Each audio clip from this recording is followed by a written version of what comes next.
Hello friends, જય માતાજી. હું છું ધર્મિષ્ઠા પરમાર. સ્વાગત છે તમારું ધર્મી સિમ્પલ રેસીપીમાં. આજે આપણે બનાવીશું શક્કરિયા બફાની દેશી અને જૂની એવી આ રીત છે. આજે હું બતાવવાની છું, પણ આપણે આ નવી રીત જ કહી શકાય.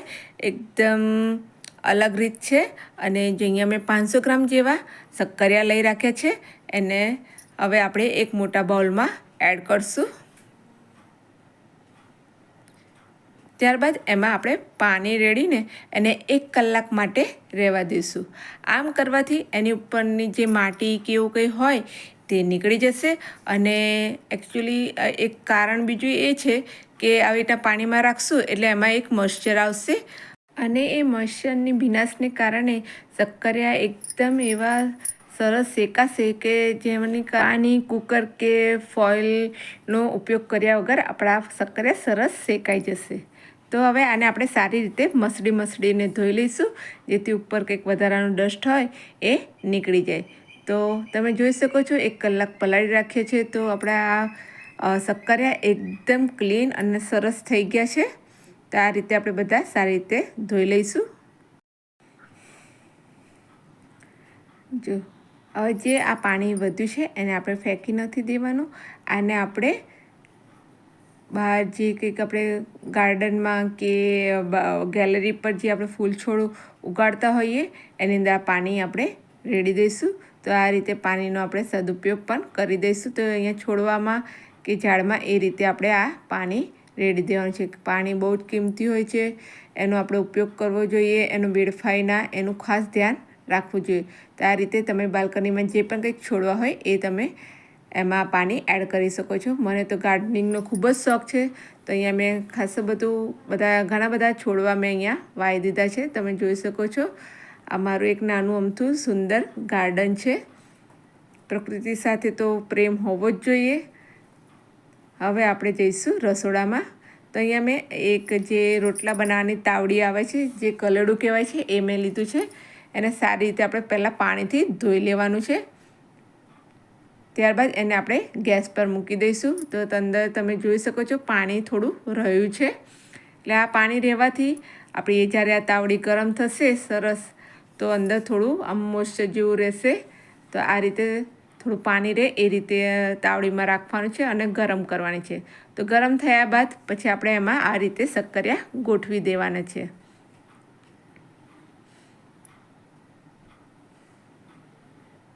તમે જોઈ શકો છો તાવડી જેમ જેમ ગરમ થાય છે એમ એમ અંદરથી વરાળ કે એવું નીકળે છે. તો આના દ્વારા જ આપણે આ શક્કરિયા એકદમ સરસ બફાઈ જશે અને એકદમ એવા મીઠા લાગશે ને તો તમે ખા જ કરશો.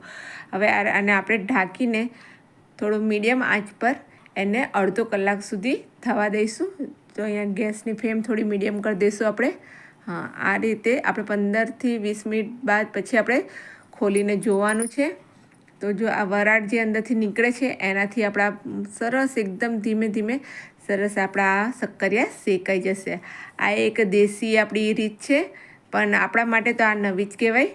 તો આ રીતે તમે બાફશો કે શેકશો તો તમારા શક્કરિયા એકદમ સરસ ટેસ્ટી અને એકદમ સ્વાદિષ્ટ એવા થશે. જો તમે ડાયરેક્ટ ગેસ પર મૂકશો તો બળી જવાની કે એવું હોય છે, પણ આ રીતે તમે જો શેકશો ને તો એકદમ સરસ આપણા આ બફાઈને તૈયાર થઈ જશે. તો આવી રીતના ઢાંકીને એને આપણે અડધો કલાક સુધી રહેવા દઈશું. હવે અડધો કલાક જેવું થઈ ગયું છે. હવે આપણે આ બધા શક્કરિયાને ચીપિયાની મદદથી કે હાથથી ગમે તેમ રીતે કે ચમચીથી મદદથી આપણે ફેરવી લઈશું બીજી સાઈડ, જેથી બીજી સાઈડ પણ આ શક્કરિયા સારી રીતે શેકાઈ જાય.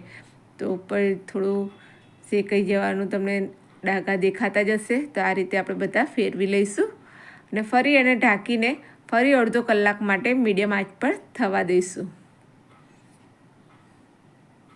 જ્યારે હું મારા બાના ઘરે કે ગામડે કે જેવું જતી તો મારા બા આ રીતે ચૂલા પર આવી રીતના જ મને શેકીને ખવડાવતા હતા. તો આ એમની રીત છે મારા નાની બાની. તો અડધો કલાક જેવું થઈ ગયું છે. તો હવે આપણે ગેસની ફ્લેમ બંધ કરી દઈશું અને આપણે આને થોડી વાર એટલે કે અડધો કલાક જેવો આપણે ઠંડા પડવા દઈશું. તો તમે જોઈ શકો છો આપણે સરસ એવા આ શક્કરિયા સરસ બફાઈ ગયા છે. આપણે આને હવે બહાર કાઢી લઈશું. ત્યારબાદ 5 થી 10 મિનિટ બાદ આપણે જોઈશું તો એકદમ ઠંડા પડી ગયા હશે તો એની છાલ પણ આસાનીથી નીકળી જશે. હવે આ ઠંડા થઈ ગયા છે તો હવે એને આપણે સારી રીતે એની છાલ બધી કાઢી લઈશું.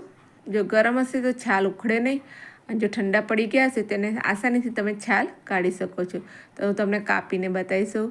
જો એકદમ સરસ અંદરથી કેવા સરસ બફાઈને તૈયાર થઈ ગયા છે. તો છે ને ના પાણીની કે કુકરની કોઈ પણ ઝંઝટ વગર એકદમ ટેસ્ટી અને સ્વાદિષ્ટ એવા આપણા શક્કરિયા બફાઈને તૈયાર થઈ ગયા છે. તો તમને મારી આ રેસીપી જો જરા પણ ગમી હોય તો પ્લીઝ લાઇક કરજો અને મારી ચેનલને સબસ્ક્રાઈબ કરવાનું તો ભૂલતા જ નહીં. તો આ રીતે એને આપણે બધી છોડીએ છાલ કાઢીને એને આપણે કાપીને તૈયાર કરશું. તો આનાથી તમે કોઈ પણ સબ્જી કે શાક કે શક્કરિયાનું શાક પણ ખાઈ શકો છો બનાવીને. અને મને તો આવા જે એમનેમ જ ખાવાની ખૂબ જ મજા આવે છે. શક્કરિયા એક છે એવું કે એનાથી તમે વેટ લોસ પણ કરી શકો છો અને ખૂબ જ સ્વાદિષ્ટ લાગે છે આ રીતે. અને તમે જોઈ શકો છો અંદરથી કેટલા સરસ બફાઈને તૈયાર થઈ ગયા છે. તો અહીંયા તમે જોઈ શકો છો મેં એના નાના નાના પીસ કરી દીધા છે.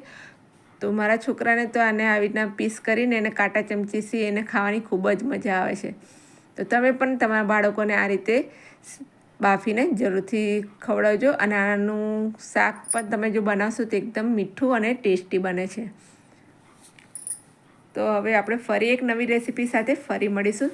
ત્યાં સુધી આવજો. તો તમને મારી આ રેસીપીનો વિડીયો કેવો લાગ્યો મને કમેન્ટ બોક્સમાં જરૂરથી જણાવજો. અને હા, જો તમને આ વિડીયો ગમ્યો હોય તો લાઇક કરજો, શેર કરજો અને મારી ચેનલને સબસ્ક્રાઈબ કરજો. અને આ વિડીયો નવી વાનગીઓ જોવા માટે બેલ આઇકન બટનને પ્રેસ કરજો. તો ત્યાં સુધી ખાઓ પીઓ અને જલસા કરો. જય માતાજી, જય શ્રી કૃષ્ણ.